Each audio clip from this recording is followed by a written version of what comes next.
There is a belief that was installed in most people over 60 so early and so consistently that it no longer feels like a belief at all. It feels like a fact, like the shape of the world. The belief is this: tending to your own needs before the needs of others is selfish. And selfishness, that most socially condemned of human qualities, is something to be eradicated, not honored.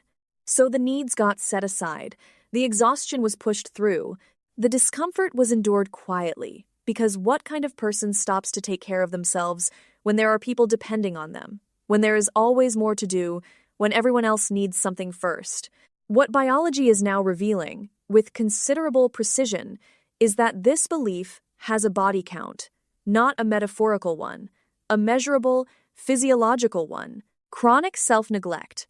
The sustained pattern of consistently overriding your own physical and emotional signals in service of others produces specific and well-documented changes in the body that accelerate disease, impair the immune system, and shorten life. And the irony that science keeps arriving at, across study after study, is that people who consistently neglect their own needs in order to remain available for others eventually become less available, not more, because the body that was never tended to begins, quietly and inevitably, to fail. Research conducted at the University of California, Berkeley, and published in the journal Emotion tracked older adults across 6 years and found that individuals who scored lowest on measures of self-compassion and self-care showed the steepest trajectories of inflammatory aging, a process in which chronic low-grade inflammation progressively impairs organ systems, accelerates cognitive decline, and increases vulnerability to virtually every major age-related disease. The same inflammatory markers that rise with loneliness, with grief, and with chronic stress also rise, measurably and persistently, with chronic self-abandonment.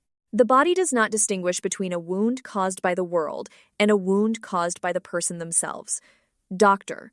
Kristin Neff at the University of Texas, whose research on self-compassion has produced some of the most replicated findings in health psychology, has documented that individuals who treat themselves with the same basic consideration they would extend to a person they love show measurably better immune function, lower cortisol, more stable cardiovascular responses to stress, and significantly lower rates of depression and anxiety. Not because life became easier for them, because their nervous system stopped spending its resources defending against an internal environment of constant self-criticism and unmet need. This is the finding that most people resist most strongly, not because it is complicated, but because it violates something so deeply held that questioning it feels threatening: the idea that you matter, that your needs are legitimate signals deserving of a response, that attending to yourself is not a diversion from love, it is a precondition for it. The people who love you do not need you emptied, they need you present, and presence requires something in reserve. Tending to yourself is not what you do after everyone else is taken care of. It is what makes taking care of anyone else sustainable at all. If this video resonated with you, take a second and hit that like button. It helps more people find this content when they need it most. Subscribe so you never miss a new video, because every week we bring you research-backed insights to help you feel more like yourself again.